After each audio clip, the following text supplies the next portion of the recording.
Us heu preguntat mai com es dona llum a un llibre? És a dir, com passa de ser una idea al cap d'un escriptor a convertir-se en un objecte que podem agafar amb les mans? Recentment he visitat la impremta Cebagraph, fundada el 1986. Amb els anys ha crescut fins a convertir-se en una cooperativa amb més de 50 empleats i unes instal·lacions de 3.000 metres quadrats. Avui estic aquí amb la seva directora comercial, Sònia Duro, perquè m'expliqui com funciona el naixement d'un llibre.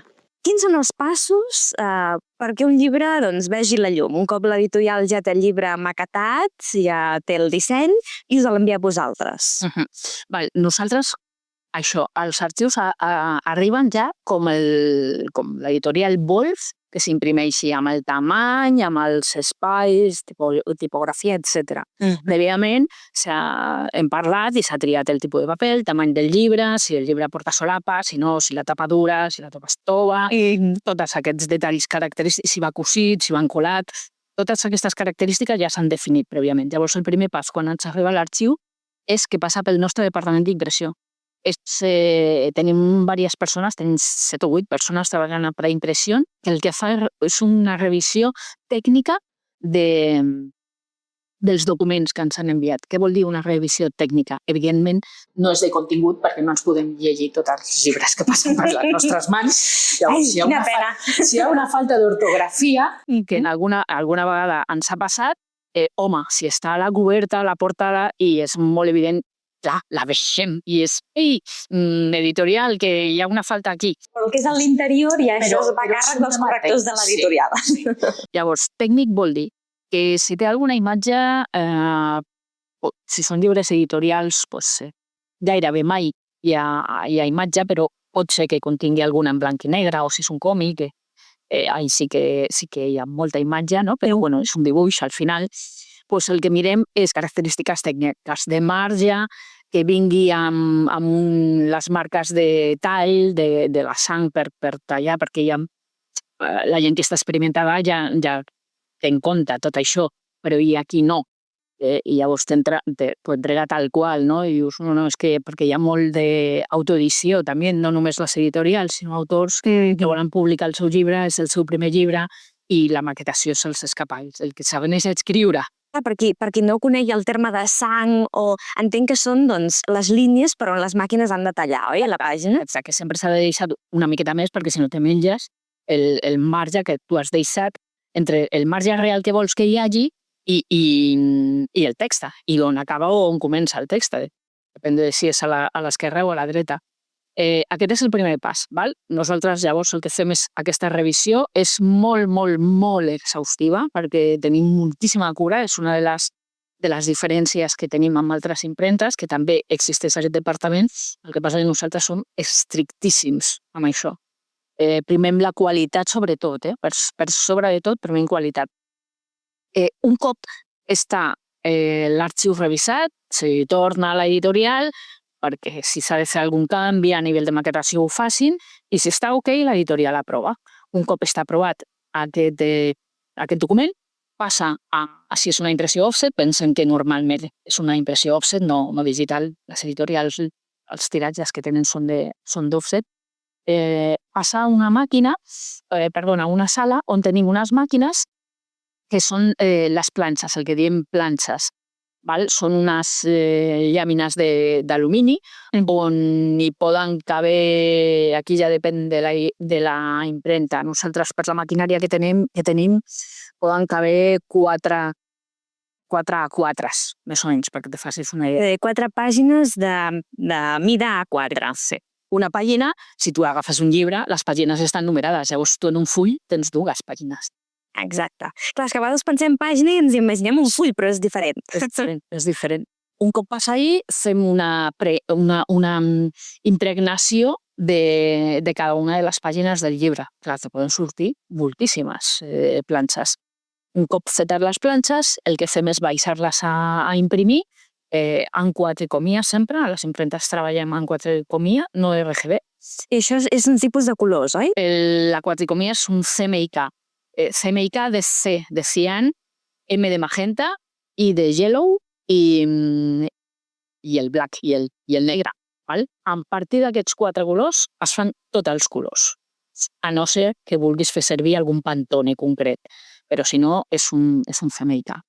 Passa a imprimir, un cop s'ha imprès, es necessita fer el plegat d'aquests fulls, perquè al final estàs imprimint, depèn del tamany del llibre, estàs imprimint 4, 6, 8 pàgines per cada cara del gran full. Llavors, això tu ho has de plegar per acabar de tenir, fas com una mena de quadernillos.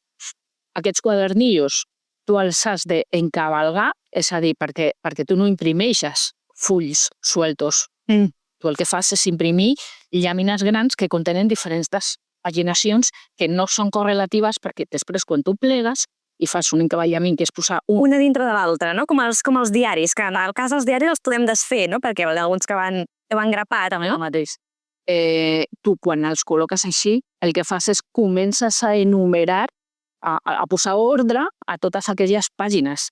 Però potser que en un plec d'aquests que tu has imprès tinguis la pàgina 15 amb la 36. Uau, quin embolic! Bueno, clar, el treball de preimpressió també està ahí.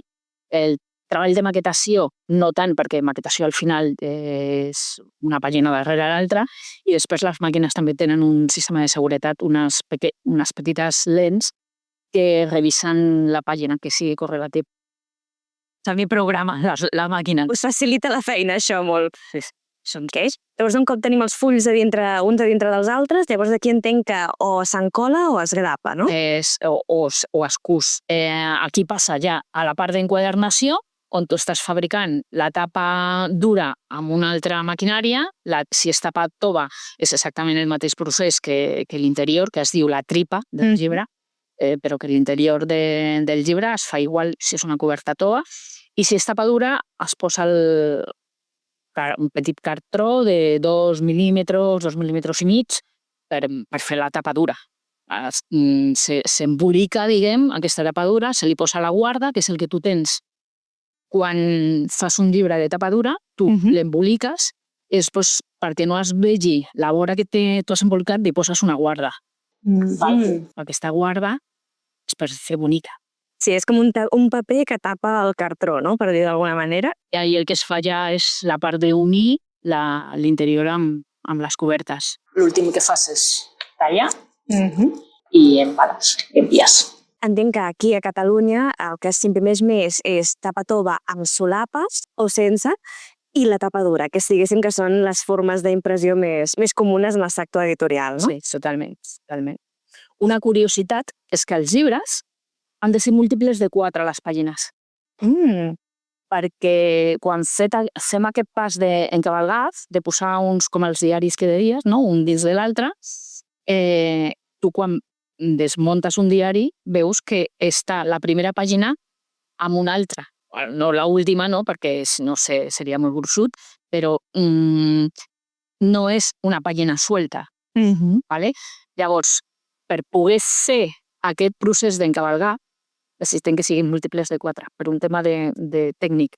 És per això que ens trobem llibres que tenen pàgines de cortesia. En blanc, no? Vale, això se li diu pàgina de cortesia. Quan veiem pàgines en blanc al principi i al final del llibre... O en color, però són pàgines que estan afegides perquè havia d'arribar un número de pàgines que... Perquè sigui múltiple de 4. Ara ja ho sabem. Sí, us animem a fer això. Agafeu un llibre i mireu, i és veritat que sembla que siguin com petites revistetes, no?, petits llibrets a dintre d'un llibre que estan tots units. També hi ha el que, si no m'equivoco, és la sobrecoberta, no?, que és com una funda que se li posa al llibre. A mi personalment prefereixo llegir llibres sense sobrecoberta. Sí, s'acaben desmuntant. Que sí? Però, clar, a l'hora de protegir el llibre, si no tenen solapes, doncs també va molt bé. Totalment. Que sàpigues que hi ha dos tipus d'impressió, una és la impressió digital i l'altra és la impressió offset. La impressió digital és la típica que te pots trobar en una online quan fas tirades més petites. La impressió offset està mucho más preparada, molt més preparada per els tipus de llibres, per tiratges més grans, revistes. Normalment els llibres, a no ser que siguin poqueta quantitat de 100, 150 unitats, 200, ahir ja sí, normalment la tria es fa més per preu, perquè quan tens un tiratge més petit el que necessites és que no te resulti molt car. Clar. O quan són unes pàgines, és un llibret més prim, no? Que té menys pàgines. Perquè hi ha quantitats de llibres que potser són d'aquestes que estem parlant, però la quantitat de pàgines són 300 i pico. Llavors ahir ja surt un bon llibre i ahir ja sí que ens cal passar-ho a offset, la qualitat és molt millor, no? Després veurem en la part vídeo d'aquest estudi que estàs fent, doncs ja veurem les màquines, val? Llavors sí, el que estàvem mirant és, dins de la impressió offset, tu tens un paper, que és el paper editorial, de llibre editorial, que normalment és aquest ocre, aquest que tenim així, que és el típic de llibre que té un to una miqueta més crema, que és el que fan servir gairebé totes les editorials. Després, si no, tenim el paper blanc. Llavors, sí, efectivament, dins del paper, tu pots veure també que hi ha papers offset, com és aquest que estem parlant, que és típic de full. Tu en un full tu pots escriure i si passes la mà per sobre no se't taca la mà, lo típic de quan estàs escrivint. Hi ha altres papers que quan tu escrius és com que llisca una mica la tinta. Aquests són els estucats, val? Que seria aquest cas que tenim aquí. Sí, ja t'entenc, que tenen aquest punt brillant, no? Sí, té una capa d'estuco i aquest estuco pot ser mate, semimate o pot ser brillant, val? Clar, així entraríem en temes molt específics, però tinc entès que el paper també té el seu gramatge. Quin, diguéssim, que és el tipus de paper que es fa servir usualment? Per llibre, normalment estem parlant, depèn del número de pàgines. El típic full de 90 grams d'offset és el que ens trobem, el full típic d'escriure, val? Aquests ja són gramatges fins i tot de 80, ja són gramatges que es fan servir per llibres de lectura. Normalment, si són llibres editorials, que són això, els que miraven de lectura, no? Es fa servir un paper offset sí, normalment és un paper offset perquè no té cap mena de reflexe. O sigui que no hi ha un gramatge específic per cada producte, sinó que depèn del que vol l'empresa, l'editorial... Sí. El típic llibre editorial que tens a casa, clar, estem pensant en un paper, que és aquest que t'ensenyo, que són els Ivory, que els hi passa que tenen una certa densitat però estan més prensats, la qual cosa transparenten una mica menys. Val? O sigui, pesen menys perquè estan més prensats, però el gramatge realment és el mateix. Val? I normalment es maneguen un parell de tipus de gramatge simplement. Perfecte, però que serien aquests 80-90, no, diguéssim? I més, i 100 també, fins a 100 també, ja, sí. Molt bé. Vale, després tenim els papers reciclats. Val? Els papers reciclats, estan més a la línia d'implementar una cultura ecològica, no? Més cura amb el medi ambient i demés. Hi ha una dada que és molt curiosa amb el reciclat i és que hi ha alguns tipus de reciclats que són més contaminants que un paper nou. Què dius? Perquè un paper reciclat el que fas és es forma, es crea a partir de diferents tipus de papers que tu els agafes, els recuperes i l'afegeixes un tractament per reconvertir-ho, per donar-li una blancura. Val? Llavors, no tots els reciclats són igual de blancs, ni siquiera un paper nou és igual de blanc perquè el fabricant fa tiratges i el paper és un material viu. O sigui, tu si deixes un paper i ho podem veure a casa, si tu deixes un llibre a una estanteria durant molts anys sense fer servir, la vora del llibre està com grogosa. És el que t'anava a preguntar, perquè hi ha llibres que els hi passa i d'altres que potser aguanten més de color blanc. Això què es deu? Això és perquè el paper és de matèria viva i quan li dona la llum tendeix a agafar aquest color grogós. Bàsicament, si estan a l'ombra ens aguantaran més temps de color blanc. Blanc, sí, efectivament. Nosaltres, quan fem estoc de paper per algun client així molt comptat, perquè tampoc tenim un magatzem gran, el que fem és posar-ho amb un retràctil de color negre. Ostres, perquè no els hi doni res de color de llum. I la temperatura del magatzem també és l'adequada per conservar el paper en òptimes condicions. Una anècdota de l'any passat que ens va passar, havien tingut ahir d'un projecte, d'un museu de Barcelona, d'un projecte de sortirà, no surt, han passat 10 anys. I el projecte ha sortit ara.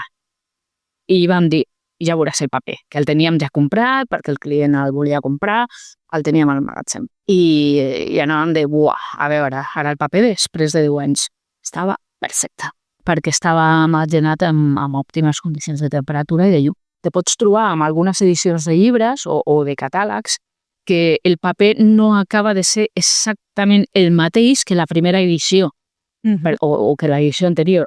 Per aquesta raó, perquè el paper, quan se fabrica, pot haver... Home, té unes característiques, evidentment, un 90 grams semimat o un 90 blancs offset o el que sigui, sempre serà així, però el tiratge pot canviar. I el que parlaven del reciclat. El que parlaven del reciclat pot passar això, perquè té components, té un tractament que al final aquest tractament és el que contamina, no tant el paper, sinó el que contamina. Quina és l'opció? El paper FSC. El paper FSC és el paper que procedeix de boscos protegits. Aquests boscos estan preparats i estan adequats per cultivar arbres, tipus eucaliptus, per exemple, que té un creixement molt ràpid. Tu en 10 anys tu ja tens un eucaliptus adult i la tala està preparada per fer aquest paper. Llavors, FSC el que té és un segell, és una certificació oficial a nivell internacional. El que et garanteix és que aquest paper que tu estàs fent servir procedeix d'aquell bosc que hem dit. I que tots els agents que estan intervenint, el que compra el paper, el que fabrica el paper, el que imprimeix el paper, han conservat aquest paper sense barrejar-ho amb cap altre tipus. I aquest és el que realment menys contamina. És veritat que, si ens hi fixem, jo cada vegada veig més llibres que tenen aquest segell. Sí, i hi ha també, nosaltres tenim aquesta certificació, i hi ha també alguns altres que a Catalunya, sobretot, s'estan imprimint amb l'Institut de Coedició, dels que som socis, nosaltres també col·laborem, que tenen, a més, una mena de resum esquemàtic de l'empenta de carbono que s'ha deixat a l'hora de fabricació d'aquest llibre. I aquest també és superinteressant, perquè a més influeix en aquesta empenta de carbono, influeix fins i tot perquè hi ha una calculadora que està dissenyada per l'Institut de Coedició, i hi ha una calculadora que fins i tot té en compte si, t'ho dic perquè nosaltres ens han medit per això, té en compte si l'electricitat és de plaques solars, com tenim nosaltres, o no. Perquè si és de plaques solars, llavors és molt més ecològic el llibre que estàs imprimint. Llavors, nosaltres a Cebagraph la tendència és absolutament anar cap allà, cap a aquesta línia, eco, sempre. I a més és d'ADN, no és de... Ara està de moda ser eco, perquè les tintes que fem servir són d'origen vegetal, les coles per encolar els llibres són d'origen vegetal, més els acrílics, hi ha molta cosa que es pot fer, les planxes no són d'autorevelado, són ecos, també són reciclables, o sigui... I creus que en general hi ha tendència, al sector editorial també hi ha tendència a anar cap a... Molta. Sí. Cap a aquest model, cap al model les eco? editorials, i pensa que també museus, organismes públics, la Generalitat, també edita llibres. Sí. I tots els que surten d'entitats públiques surten amb el segell. Tots. I si algú no ho sap, ja ens encarreguen de dir-los. Molt bé. L'última pregunta que volia fer-te era sobre el tema dels tiratges, perquè vosaltres especialitzeu en, diguéssim, tiratges més petits, petits mitjans. I quin és el màxim tiratge, per exemple, que... Això sempre és un depèn, perquè depèn del número de pàgines. Gairebé s'acaba reduint a un tema de preu. A un tema de preu o a un tema de saturació de màquines. Grans editorials que tots tenim al cap fan tiratges molt grans, de molts milers de llibres, molts milers d'unitats. Sí. Nosaltres, i això que tenim unes bones instal·lacions, tenim molts metres quadrats, però no tendem a aquest tipus d'editorials, i fins i tot algunes imprimeixen a la Xina. O sigui, no imprimeixen ni aquí. Nosaltres preferim treballar el local amb unes editorials mitges, sobretot amb moltes editorials catalanes, sobretot, però quan són les fabricant tiratges, jo no sé, 80.000 llibres, això no es pot fer aquí. Primer perquè estaríem potser 2 mesos. 2 mesos fent un llibre. Llavors, aquestes editorials mitjanes, petites, quins tiratges fan normalment? Doncs mira, tenim des de... No fan un gran tiratge per magatzenar. Pagar magatzem? És car, perquè al final tens ahir algú estocat que no saps si tindrà un llibre èxit o no. Llavors tendeixen a fer tiratges més curts. Clar, perquè si necessiten més exemplars sempre poden fer una segona edició. Doncs, Sònia, moltíssimes gràcies per aquesta superexplicació, per ensenyar-me el cor de Cebagraph i, de fet, a tothom que ens estigui escoltant, sapigueu que he penjat a la vegada un vídeo al meu canal de YouTube Paraula de Misha on podreu veure tot el procés i totes les màquines que fan possible el naixement d'un llibre. Moltes gràcies de nou i fins a la propera. Adéu!